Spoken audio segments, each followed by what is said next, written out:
promotor de justiça Leonardo de Faria Gignon. Natural de São José dos Campos, São Paulo, formado em 2004 pela UFO, Universidade Federal de Uberlândia, Minas Gerais, exerceu a advocacia nos anos de 2005 e 2006, foi promotor de justiça a partir de 2006 nas comarcas de Itambacuri, Capelinha, Itajubá, Tupaciguara, Vazante e Itapajipe. Atualmente é promotor titular da 2ª Promotoria de Justiça desta comarca de Iturama. Convidamos o ilustríssimo senhor professor Eliel Ribeiro Carvalho,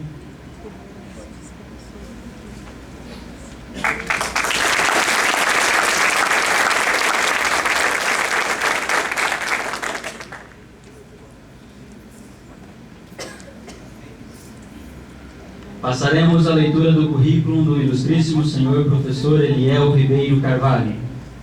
Possui graduação em Ciências Sociais e Jurídicas pela Universidade Camilo Castelo Branco, 2006, especialização em Direito Penal e Docência do Ensino Superior, doutorando pela Universidade del Museu da Argentina e graduação em Bacharel em Teologia, Seminário Teológico Moriá, 2007. Atualmente é assistente administrativo da Prefeitura Municipal de Iturama e professor da FAMA, Faculdade Aldete Maria Alves, desde 2008. Convidamos também o ilustríssimo senhor professor André de Paula Viana.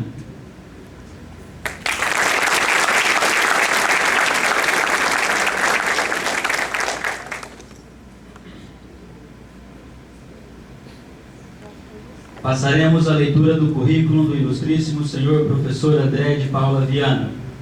Graduado em Ciências Jurídicas e Sociais pela Universidade Camilo Castelo Branco, Campus 7º, Fernandópolis, São Paulo.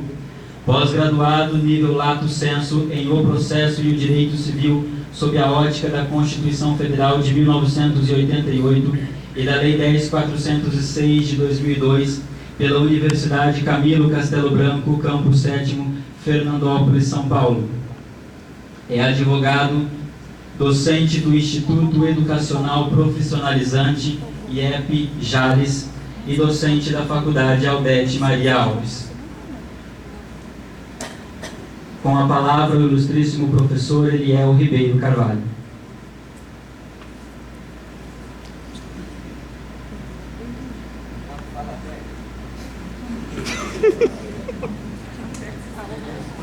Boa noite a todos. Boa noite. Vou mostrar mais uma vez a alegria de estarmos na terceira, quarta sessão do dia, nesse quarto ciclo de palestra da Faculdade FAMA, promovido pela turma do 5º ano.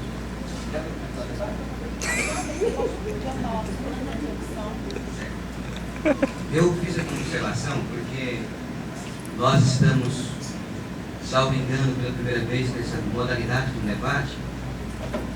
Temos alunos de primeira a quinta série, temos também pessoas não da área do direito, e fazer só uma explicação que vamos promover agora. O debate que agora vamos começar tem como tema possibilidade de substituição de pena privativa de liberdade por restritiva de direito nos crimes de tráfico de drogas. Como nós temos alunos de todas as séries, como eu disse, queremos informar que em agosto de 2006, a Lei 11.343 sobre drogas, revogando a Lei 6.368 e a 10.409, trouxe várias mudanças sobre a Lei de Drogas, e desde que entrou em vigor essa Lei 11.343, apesar de que se falava muito que a intenção era de unir o melhor das duas leis, e por fim, há inúmeras dissensões, conflitos que se pararam entre as leis.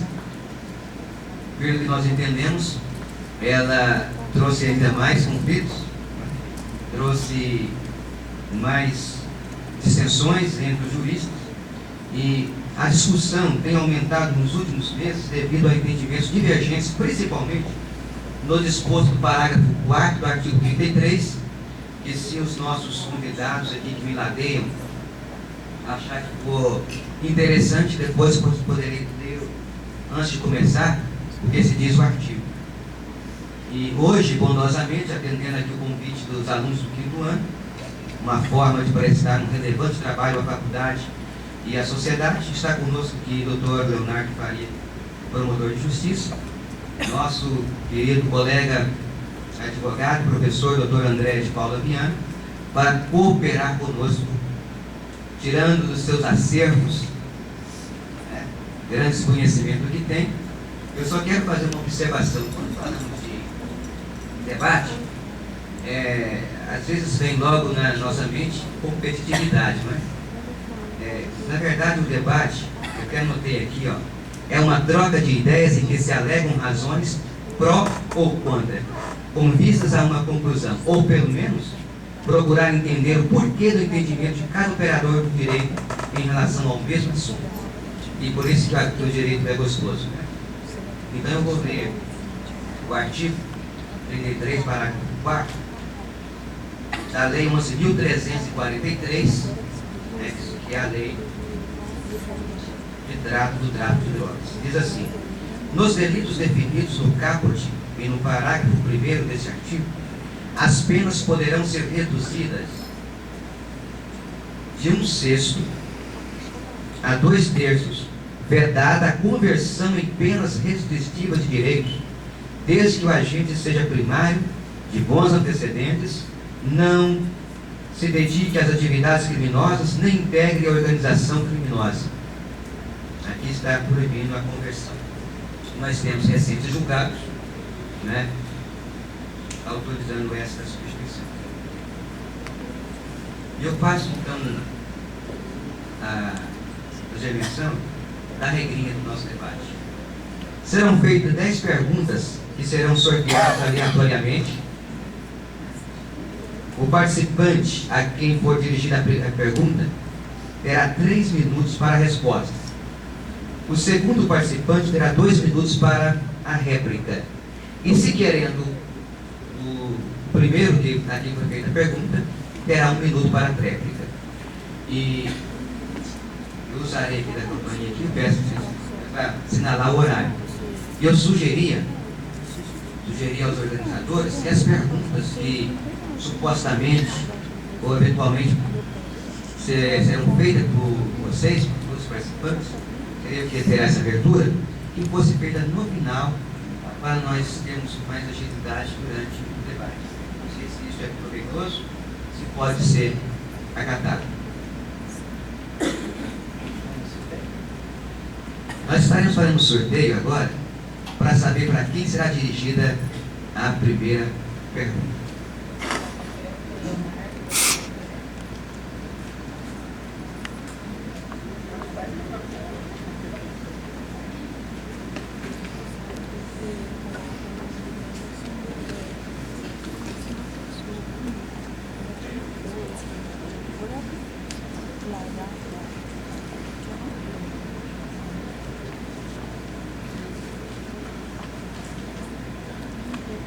A primeira pergunta será dirigida ao Dr. André, que será sorteado aleatoriamente na caixa.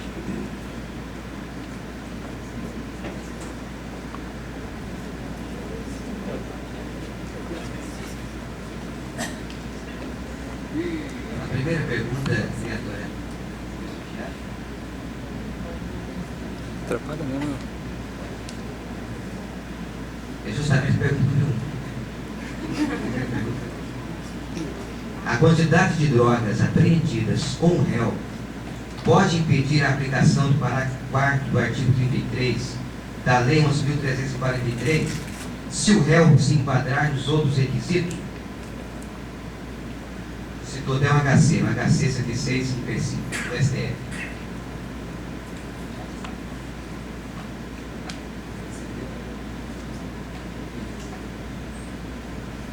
Agradecendo inicialmente o convite dos alunos do 5º ano, pelo qual eu estou aqui hoje, honrado de estar ao lado do professor Eliel, do doutor promotor de justiça. Essa primeira questão ela tem uma relevância fundamental. Atualmente, nós devemos levar em conta a questão do porte da substância entorpecente e da quantidade dessa substância entorpecente. Então, se nós fôssemos imaginar o quanto se tem dessa substância, o quanto se tem dessa substância devidamente embalada para o uso, ou imaginando-se a intenção da comercialização, nós poderíamos sim entender que é possível essa questão da quantidade interferir na aplicabilidade ou não do parágrafo 4º do artigo 33. Por quê? O artigo 33, dentre o rol daquele que qualifica a questão do tráfico, e o parágrafo 4º, que traz a benesse da diminuição da pena, analisando essas duas questões, se nós analisarmos que a quantidade ela é indiferente, dependendo da sua finalidade, nós poderíamos sim entender que é possível você, independente da quantidade de drogas, aplicar a pena restritiva de direito à pena privativa de liberdade. Porque a questão se faz em o quanto você tem e a finalidade que você busca para essa substância entorpecente.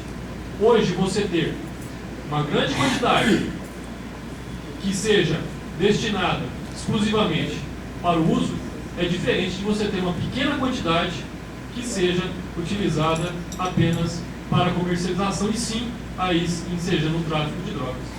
Outra questão que eu gostaria de abordar nessa primeira questão é com relação à questão dessa comercialização.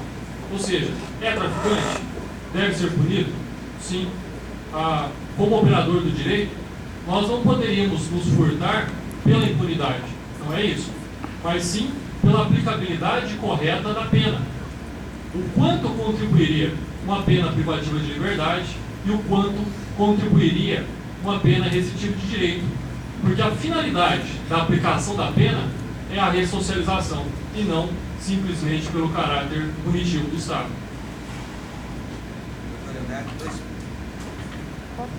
Dois minutos, vai. Bom, boa noite a todos. Eu vou cumprimentar todo mundo em específico, porque eu só tenho 2 minutos. Se eu fizer isso, eu perco o debate. Bom, então boa noite a todos. Boa noite, Miguel, Guilherme. Agradeço o convite que foi feito para participar desse debate. E a questão que se coloca aqui é a seguinte: se a quantidade de droga apreendida com o traficante de droga impede a aplicação do parágrafo 4º do artigo 33. Para que todo mundo entenda, eu não sei qual que é o conhecimento que todo mundo tem aqui da lei de drogas. Nós temos o tráfico de drogas no artigo 33, que é na sua modalidade clássica. E no parágrafo 4º, a gente tem uma causa de diminuição de pena para aquele traficante que foi pego quando ele é primário, ele não se dedica à atividade criminosa rotineiramente. Para esse traficante tem uma causa de redução de pena que, se não me engano, vai de 1/6 a 2/3. O parágrafo 4º ele não menciona, para que seja impedida a aplicação dessa causa de diminuição de pena, a quantidade de droga. Ele fala apenas que, se o traficante é primário, tem bons antecedentes e não se dedica a atividades criminosas, ele faz jus a essa redução de pena. Então, respondendo objetivamente a pergunta, se a quantidade de drogas é causa de impedimento para que seja reduzida a pena nesses casos, eu entendo que não. No entanto, o juiz, na hora de aplicar a pena, ele vai levar em conta a quantidade de drogas que foi apreendida com o traficante para dosar o quanto dessa redução. Então, por exemplo, um traficante que é pego com 2 pedrinhas de crack no bolso, é lógico que a conduta dele é muito menos grave do que aquele que é pego com 30 pedrinhas de crack no bolso. Então, para esse que tem apenas 2 pedras, a redução da pena tem que ser muito maior. Para aquele que tem mais pedras de crack no bolso, a redução de pena tem que ser menor, ou seja, a pena aplicada vai ficar num patamar maior. A questão da substituição da pena, eu acho que vai ser discutida nas próximas perguntas, então eu deixo para falar nas seguintes. Querendo, o senhor tem 1 minuto, senhor André. A ponderação do ilustre promotor de justiça é válida com relação àquilo que se implica a redução de pena. De fato, é levado em consideração, nesses casos em específico, a quantidade e a finalidade. Então, de fato, é possível nós entendermos que existe a possibilidade da aplicação desse parágrafo 4º? Sim. Dependendo do caso em concreto, o juiz, por ter essa liberdade, o juiz, por ter essa arbitrariedade, em alguns casos também isso ocorre, porque depende do seu livre convencimento, pode negar esse direito. Ou seja, nós sabemos que o juiz ele se baseia no seu livre convencimento, de acordo com as provas dos autos da lei. Ou seja, então, sintetizando com relação a essa primeira questão, é de entendimento nosso, é de posicionamento, que ainda é de se levar em consideração a quantidade e a finalidade para que possa, sim, ser aplicado esse parágrafo 4º do artigo 33. Muito bem, vamos para a segunda pergunta. Os senhores poderão anotar aqui nosso turno eventual perguntas para ser feita no final.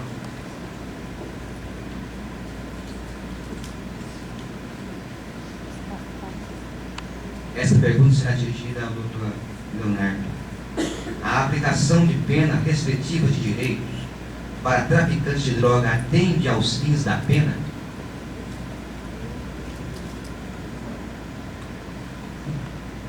Bom, acho que é uma das grandes questões desse debate de hoje. O que está se debatendo hoje é o seguinte: é possível para um traficante de drogas, ao invés de ele cumprir uma pena privativa de liberdade, ele cumprir uma pena restritiva de direitos? Em outras palavras, é possível para um traficante de drogas, ao invés de ele ficar preso na cadeia pelo crime que ele cometeu, prestar, por exemplo, serviços à comunidade?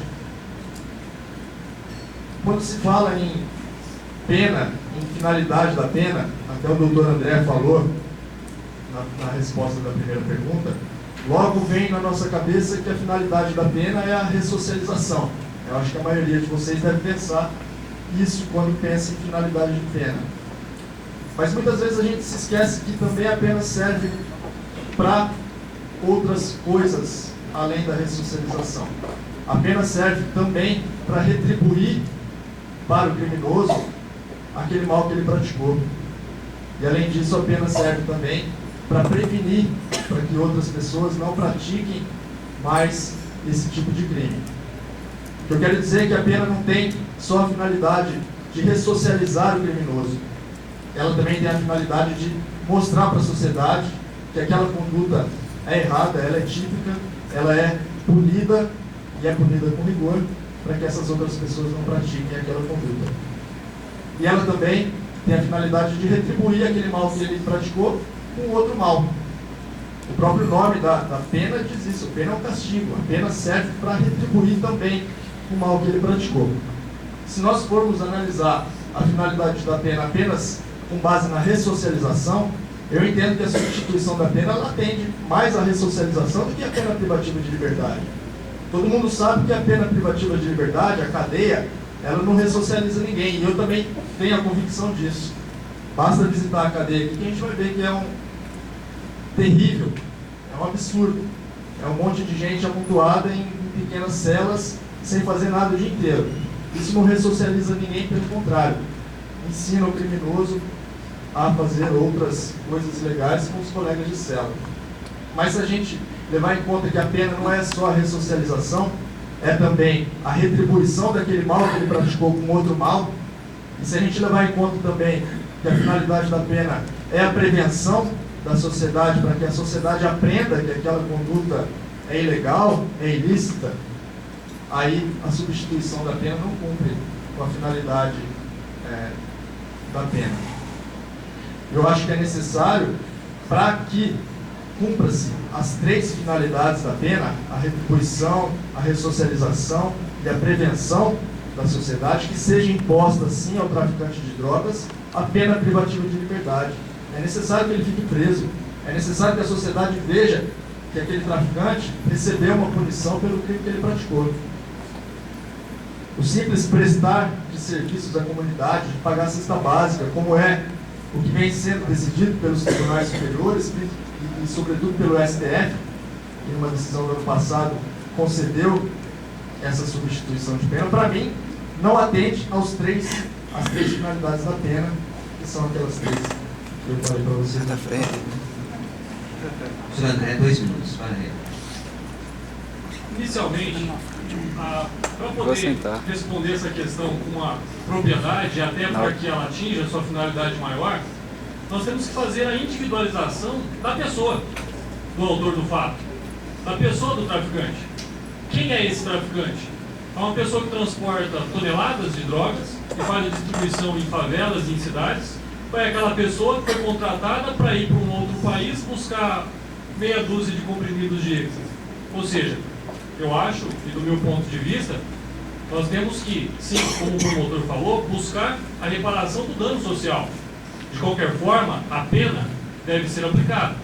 A questão do seu caráter punitivo para o seu caráter de ressocialização é que tem que ser analisado de acordo com o autor do fato.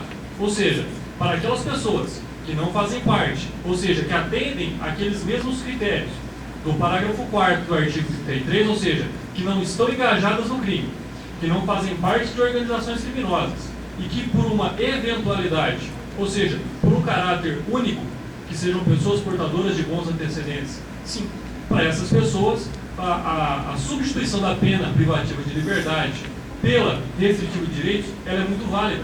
Por quê? Porque ela faz com que a pessoa, no primeiro momento, seja punida, no segundo momento, reflita sobre o seu ato e possa ser reintegrada à sociedade. Nós não podemos aplicar uma pena privativa de liberdade de igual modo a duas pessoas, a dois traficantes, porque assim a lei os considera, que tem essa desproporção entre os seus atos. Ou seja, tem que ser avaliado caso a caso, identificando-se a individualidade de cada pessoa que está sendo processada. No minuto, caso que... Eu concordo com o senhor, doutor André, que cada caso é um caso, cada traficante deve ser tratado de maneira diferente na sentença pelo juiz. Mas o juiz já faz isso sempre, quando ele vai aplicar sua pena, porque ele tem uma certa liberdade. No preceito secundário de cada tipo penal tem uma certa liberdade. A pena do tráfico, por exemplo, é de 5 a 15 anos. O juiz vai dosar a pena entre esses 5 e 15 anos.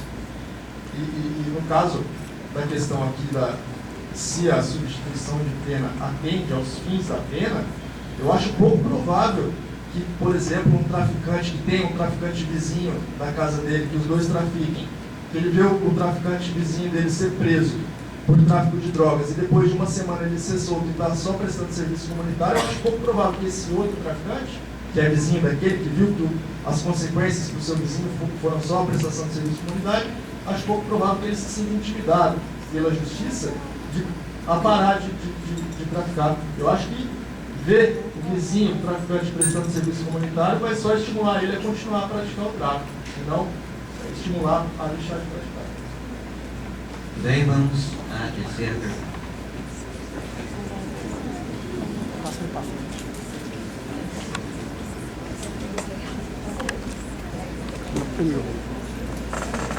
Agora será dirigida ao professor André.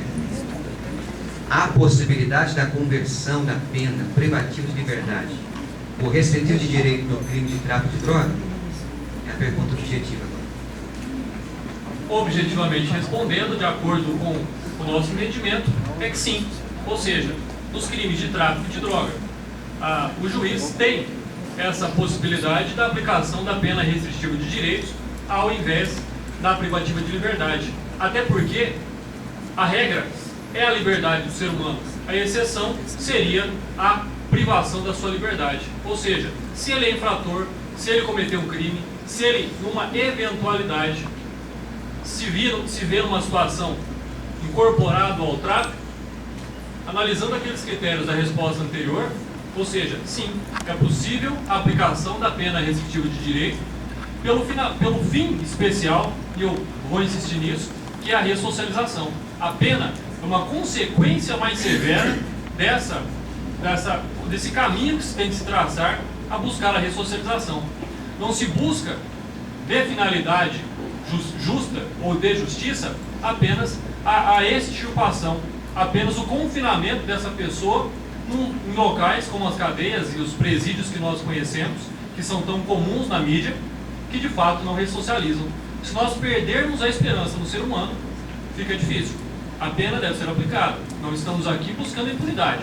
Porém, sim, nesses casos é necessário a aplicação efetiva de penas restritivas de direito. Penas restritivas de direito que de fato cumpram a sua função social. E eu dou um exemplo.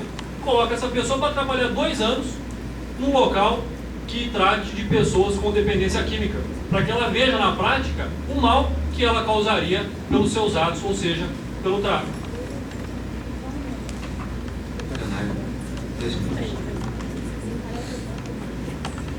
Doutor, com todo respeito, mas é um debate, eu tenho que colocar a minha ideia. Se colocar um traficante para trabalhar 2 anos no local que recupera dependente, ele vai ter a maior clientela dele vai ser é o lugar que ele mais vai vender droga. Então eu continuo batendo na tecla de que não é possível a substituição. A substituição da pena restritiva, privativa de liberdade por restritiva de direito, é uma possibilidade que existe na lei penal, e um dos requisitos dela é que a pena aplicada seja inferior a 4 anos. Então, quando a gente fala que é possível a substituição ou não da pena privativa de liberdade por restritiva de direito no tráfico de droga, a gente não está falando daquela figura do 33 caput. A gente está falando daquela figura do 33 parágrafo 4º, que a gente já falou aqui, que é daquele traficante primário, de bons antecedentes, e que não se dedique à atividade criminosa. Eu acho que não é possível a substituição por alguns motivos. Primeiro, porque o artigo 44 da Lei de Drogas, lido aqui pelo EDEL, ele veda completamente a substituição. Ele fala que os crimes de tráfico não pode ter substituição de pena privativa de liberdade por restritivo de direito.